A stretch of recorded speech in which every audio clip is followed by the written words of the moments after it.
ಮತ್ತಷ್ಟು ಡೀಟೇಲ್ಸ್ ನನ್ನ ಕಲಿಗೆ ವೀರೇಂದ್ರ ನೀಡ್ತಾ ಹೋಗ್ತಾರೆ. ವೀರೇಂದ್ರ, ಬಹುಶಃ ಈಗೇನು ಅಸಮಾಧಾನ ವ್ಯಕ್ತಪಡಿಸುತ್ತಿದ್ದಾರೆ, ರಾಜೀನಾಮೆ ಕೊಡ್ಲಿಕ್ಕೆ ಮುಂದಾಗ್ತಿದ್ದಾರೆ, ಇವ್ರಿಗೂ ಗೊತ್ತಿರೋ ವಿಚಾರಣೆ. Now or never. ಇನ್ 2028 ಚುನಾವಣೆವರೆಗೆ ಮಹತ್ತರವಾದ ಬದಲಾವಣೆ ಕಷ್ಟ ಸಾಧ್ಯ. 2028 ಚುನಾವಣೆ ಮತ್ತೊಂದು ಬ್ಯಾಟಲ್, ಅದಾದ್ಮೇಲೆ ಫಲಿತಾಂಶ ಏನಾಗುತ್ತೋ, ಬಹುಶಃ ಇದೂ ಕಾರಣಕ್ಕೆ ಇನ್ಫ್ಯಾಕ್ಟ್ ಈ ರೀತಿ ಆಕ್ರೋಶ ಅಸಮಾಧಾನ ಹೆಚ್ಚಾಗ್ತಿದ್ಯಾ ಅಂತ. You are right. ಇದೂ ಒಂದು ಕಾರಣ, ಹಲವು ಕಾರಣಗಳ ಜೊತೆ ಸ್ಮಿತಾ, ಇದೂ ಒಂದು ಕಾರಣ. ನೋಡಿ, ಇಲ್ಲ ಅಂತಂದ್ರೆ ಈಗ BK ಸಂಗಮೇಶ್ವರ್ ಅವರು ನಿನ್ನೆ ಹೇಳಿಕೆ ಕೊಟ್ಟರು, ಇವತ್ತು ರಾಜೀನಾಮೆ ಪತ್ರವನ್ನ ಸಿದ್ಧಪಡಿಸಿದ್ದಾರೆ ಅನ್ನುವಂಥದ್ದು. ಇದನ್ನ ನೋಡೋದಾದ್ರೆ ಏನಂತ ಹೇಳಿ ಸಂದೇಶವನ್ನು ಕೊಡುತ್ತೆ ಇದು. ಅವರೆಲ್ಲರೂ ಕೂಡ 40 ವರ್ಷ ಕಾದು ನೋಡಿದ್ದಾಯ್ತು, ಇನ್ನೆಷ್ಟು ಕಾದು ನೋಡೋದು, ಕಾದು ನೋಡುವ ಸಮಯ ಮುಗ್ದು ಹೋಗಿದೆ, ಅಂದ್ರೆ ಒಂದು ಸಹನೆಯ ಮಟ್ಟವನ್ನು ಮೀರಿದೆ ಇದು ಅನ್ನುವ ಸಂದೇಶವನ್ನ ಇದು ಕೊಡ್ತಾ ಇದ್ದಾರೆ. ಅದು ಹೈಕಮಾಂಡ್ಗೂ ಗೊತ್ತಾಗಿದೆ. ಅದೇ ಕಾರಣಕ್ಕಾಗಿ ನಿನ್ನೆ ರಣದೀಪ್ ಸಿಂಗ್ ಸುರ್ಜೇವಾಲಾ, ಕರ್ನಾಟಕ ರಾಜ್ಯ ಕಾಂಗ್ರೆಸ್ನ ಉಸ್ತುವಾರಿ ಹಾಗೂ AICC ಪ್ರಧಾನ ಕಾರ್ಯದರ್ಶಿ, ರಾತ್ರೋರಾತ್ರಿ ಬಂದು ಯಾರೆಲ್ಲ ಅಸಮಾಧಾನಿತರಿದ್ದಾರೆ ಅವ್ರ ಜೊತೆ ಮಾತನಾಡ್ಲಿಕ್ಕೆ ಒಂದು ಟೀಮ್ ರೆಡಿ ಮಾಡಿದ್ದಾರೆ. ಆ ಟೀಮಲ್ಲಿ ಯಾರ್ಯಾರು ಇದ್ದಾರೆ ಗೊತ್ತಾ? ನಿನ್ನೆ ಮಿನಿಸ್ಟರ್ ಆದ್ರಲ್ಲ HC ಬಾಲಕೃಷ್ಣ ಅವರು, ಡಾಕ್ಟರ್ ರಂಗನಾಥ್ ಅವರು, BV ಶ್ರೀನಿವಾಸ್, ಇವ್ರನ್ನೆಲ್ಲ ಒಂದು ಟೀಮ್ ಮಾಡಿ ಈಗ ಸಮಾಧಾನ ಮಾಡುವಂತ ಪ್ರಯತ್ನ ಮಾಡಿ, ಚಲುವರಾಯಸ್ವಾಮಿ ಅವರು, ಇವರೆಲ್ಲ ಇದ್ದಾರೆ. ಅದೇ ಕಾರಣಕ್ಕಾಗಿ ಯಾರೆಲ್ಲ ಅಸಮಾಧಾನಿತರಿದ್ದಾರೆ ಅವ್ರ ಮನೆಗೂ ಹೋಗ್ತಾ ಇದ್ದಾರೆ.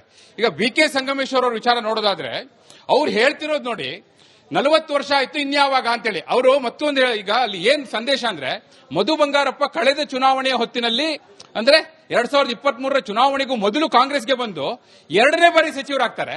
40 ವರ್ಷ ಇದ್ರು ನಾವು ಒಂದು ಬಾರಿಯೂ ಸಚಿವರಾಗ್ಲಿಲ್ಲ ಅನ್ನುವ ಸಂದೇಶವನ್ನು ಅವ್ರು ಕೊಡ್ತಾ ಇದ್ದಾರೆ. ಅದೇ ಸಂದೇಶ ಲೇಔಟ್ ಕೃಷ್ಣಪ್ಪ, ಪ್ರಿಯಾ ಕೃಷ್ಣ ಅವರು ಕೂಡ ಅದನ್ನೇ ಹೇಳ್ತಾ ಇರುವಂತದ್ದು ಅಂತ. ಯಶವಂತರಾಯಗೌಡ ಪಾಟೀಲ್ರು ಕೂಡ ಅದೇ ಮಾತು. ಇವರೆಲ್ಲ ನೋಡಿದ್ರೆ ಯಾರೋ ವಲಸೆ ಬಂದವರೆಲ್ಲ, ಅವರೆಲ್ಲ ಹೇಳ್ತಿರೋದೇನಂದ್ರೆ ವಲಸೆ ಬಂದವರು ಮಂತ್ರಿಗಳಾಗಿದ್ದಾರೆ, ಪಕ್ಷನಿಷ್ಠೆ ಅಂತ ಹೇಳಿ ಮೂಲ ಕಾಂಗ್ರೆಸ್ಗಿರು ನಾವೇನಿದ್ದೀವಿ, ನಮಗೆ ಯಾವ ಸ್ಥಾನಮಾನವೂ ಸಿಕ್ಕಿಲ್ಲ, ಸಚಿವ ಸ್ಥಾನ ಕೊಡ್ಲೇ ಇಲ್ಲ ಅನ್ನೋದು ಅವರ ಅಳಲು. ಅದೇ ಕಾರಣಕ್ಕಾಗಿ ಈಗ ರಾಜೀನಾಮೆ ನಿರ್ಧಾರಕ್ಕೆ ಬಂದಿರುವಂತದ್ದು. ನೀವೇನ್ ಸ್ಕ್ರೀನ್ ಮೇಲೆ ನೋಡ್ತಾ ಇದ್ದೀರಿ, ರಿಪಬ್ಲಿಕ್ ಕನ್ನಡದ ಸ್ಕ್ರೀನ್ ಮೇಲೆ BK ಸಂಗಮೇಶ್ವರ ರಾಜೀನಾಮೆ ಪತ್ರ ಇದೆ.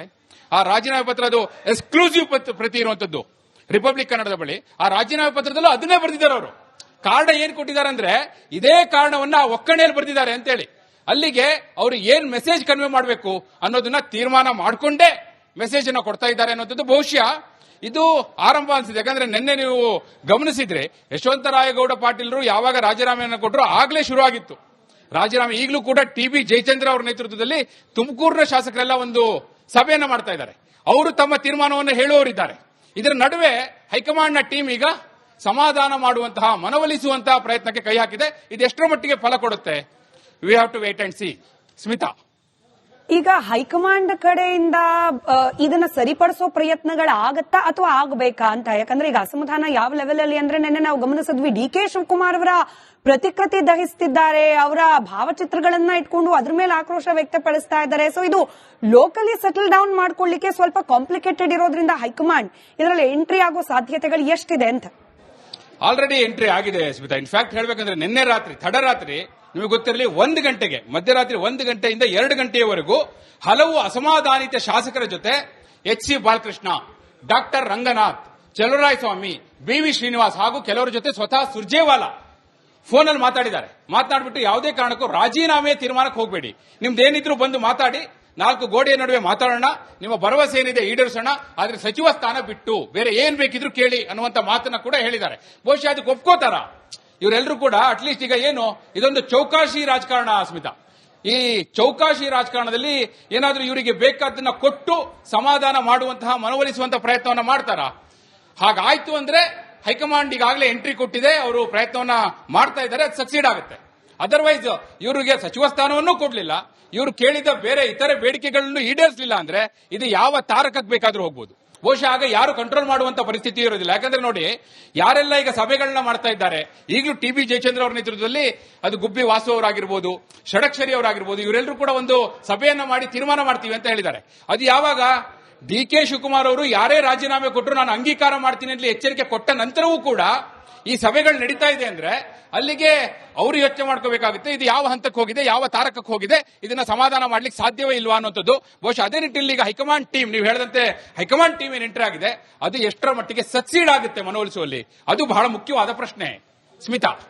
ನಿಜ. ಸೊ ಈಗ ಈ ರಾಜೀನಾಮೆ ಪರ್ವ ಏನಿದೆ, ಅಫಿಷಿಯಲಿ ನಮಗೆ ಗೊತ್ತಾಗಿರೋದು ಒಂದು ರಾಜೀನಾಮೆ ಸಲ್ಲಿಕೆ, ಇನ್ನೊಂದು ಸಲ್ಲಿಕೆಗೆ ಸಿದ್ಧತೆ. ಇದು ಇನ್ನು ಮುಂದುವರೆದ್ರೆ ಯಾರಿಗೆಲ್ಲ ಅಸಮಾಧಾನ ಇದೆ, ಯಾರೆಲ್ಲರೂ ಈ ರೀತಿಯ ನಿರ್ಧಾರಕ್ಕೆ ಬರೋ ಸಾಧ್ಯತೆ ಇದೆ ಅನ್ನೋದನ್ನ ಗಮನಿಸೋದಾದ್ರೆ? ಈಗಾಗಲೇ ನಾ ಹೇಳದ್ನಲ್ಲ, ಈಗ ಕೆಲವರು ಸ್ಮಿತಾ ಏನ್ ಮಾಡ್ತಾ ಇದ್ದಾರೆ, ನಿಗಮ ಮಂಡಳಿಗಳನ್ನ ಕೊಟ್ಟಿದ್ದಾರೆ ಅವರಿಗೆ. ನಿಗಮ ಮಂಡಳಿ ಅಧ್ಯಕ್ಷ ಸ್ಥಾನವನ್ನ ಕೊಟ್ಟಿದ್ರು ಯಾವಾಗ ಸಿದ್ದರಾಮಯ್ಯ ಮುಖ್ಯಮಂತ್ರಿ ಆದಾಗ. ಅವರಿಗೆ ಒಂದು ಮಾತು ಕೊಟ್ಟಿದ್ರು ಅವಾಗ, ಈಗ ನೀವು ನಿಗಮ ಮಂಡಳಿ ಅಧ್ಯಕ್ಷ ಆಗಿರಿ, ನಿಮ್ಮ ಸೀನಿಯಾರಿಟಿ ನಮಗೆ ಗೊತ್ತಿದೆ, ಸಚಿವ ಸಂಪುಟ ಪುನರ್ರಚನೆಯ ಸಂದರ್ಭದಲ್ಲಿ ನಿಮಗೆ ಮಿನಿಸ್ಟರ್ ಮಾಡ್ತೀವಿ ಅನ್ನೋ ಮಾತು ಕೊಟ್ಟಿದ್ದಾಗಿತ್ತು. ಅದೇ ಕಾರಣಕ್ಕಾಗಿ ಈಗೇನ್ ಮಾಡ್ತಿದ್ದಾರೆ ಕೆಲವರೆಲ್ಲ, ನಿಗಮ ಮಂಡಳಿ ಅಧ್ಯಕ್ಷ ಸ್ಥಾನಕ್ಕೆ ರಾಜೀನಾಮೆ ಕೊಡ್ತಾ ಇದ್ದಾರೆ. ಇನ್ನು ಕೆಲವರು, ಇನ್ನು ನಮಗೆ ನಿಗಮ ಮಂಡಳಿ ಅಧ್ಯಕ್ಷ ಸ್ಥಾನವೂ ಬೇಕಾಗಿಲ್ಲ, ಮಿನಿಸ್ಟರ್ ಪೋಸ್ಟ್ ಸಿಗಲ್ಲ, ಇನ್ನು ಇದ್ದು ಉಪಯೋಗ ಇಲ್ಲ ಅನ್ನೋರು ರಾಜೀನಾಮೆ ಪತ್ರವನ್ನ ಕೊಡ್ಲಿಕ್ಕೆ ರೆಡಿ ಆಗಿರುವಂತದ್ದು. ಯಶವಂತರಾಯಗೌಡ ಪಾಟೀಲ್ ಅದನ್ನೇ ಹೇಳಿದ್ರು, ನನಗೆ ಬ್ಲಾಕ್ ಮೇಲ್ ಮಾಡಿ ಬೆದರಿಸಿ ಗೊತ್ತಿಲ್ಲ, ನಾ ಈಗ ಹೋಗ್ತೀನಿ ಕೊಡ್ತೀನಿ ಅಂತ ಹೋದ್ರು, ಕೊಟ್ರು.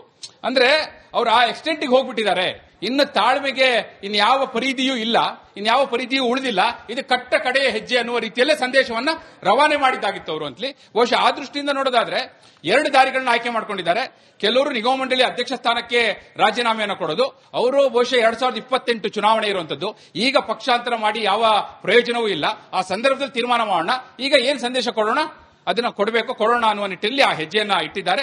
ಮತ್ತೆ ಕೆಲವರು ಕ್ಷೇತ್ರದ ಮತದಾರರ ಒತ್ತಾಯದ ಮೇಲೆಗೆ ನಾನು ರಾಜೀನಾಮೆಯನ್ನ ಕೊಡ್ತಾ ಇದ್ದೇನೆ ಅನ್ನೋ ಮಾತನ್ನು ಹೇಳಿದ್ದಾರೆ. ಅದನ್ನ ಪತ್ರದಲ್ಲಿ ಉಲ್ಲೇಖಿಸಿದ್ದಾರೆ. ರಿಪಬ್ಲಿಕ್ ಕನ್ನಡದ ಎಕ್ಸ್ಕ್ಲೂಸಿವ್ ರಾಜೀನಾಮೆ ಪತ್ರ ಪ್ರತಿಯನ್ನು ರಿಪಬ್ಲಿಕ್ ಕನ್ನಡದಲ್ಲಿ ನಾವು ಸ್ಕ್ರೀನ್ ಮೇಲೆ ತೋರಿಸ್ತಾ ಇದೀವಿ, ವಿ.ಕೆ. ಸಂಗಮೇಶ್ವರ್ ಅವರದ್ದು. ಅದರಲ್ಲೂ ಅದನ್ನೇ ಉಲ್ಲೇಖಿಸಿದ್ದಾರೆ ಅವರು, ಕ್ಷೇತ್ರದ ಮತದಾರರೇ ಹೇಳಿದ್ರಿಂದ ನಾನು ರಾಜೀನಾಮೆ ಕೊಡ್ತಾ ಇದ್ದೀನಿ ಅಂತೇಳಿ.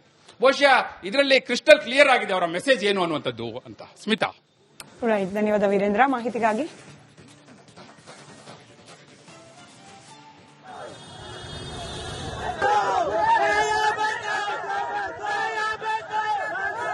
ಒಂದ್ ಕಡೆ ಅಸಮಾಧಾನ, ಆಕ್ರೋಶ, ರಾಜೀನಾಮೆ ಸಿದ್ಧತೆ, ಮತ್ತೊಂದು ಕಡೆಯಲ್ಲಿ ಪ್ರತಿಭಟನೆಗಳು. ಸದ್ಯಕ್ಕೆ ನೇರ ಪ್ರಸಾರದ ದೃಶ್ಯದಲ್ಲಿ ಕೆಪಿಸಿಸಿ ಕಚೇರಿ ಮುಂಭಾಗದಲ್ಲಿ ತಮ್ಮ ನಾಯಕನಿಗೆ ಸಚಿವ ಸ್ಥಾನ ಸಿಗಲಿಲ್ಲ ಅಂತ ಹೇಳಿ ಆಕ್ರೋಶಗೊಂಡಿರುವ ಕಾರ್ಯಕರ್ತರು ಅಧಿಕಾರವನ್ನ ಕೂಗ್ತಾ ಇರೋ ದೃಶ್ಯವನ್ನ ಗಮನಿಸ್ತಾ ಇದ್ದೀರಿ.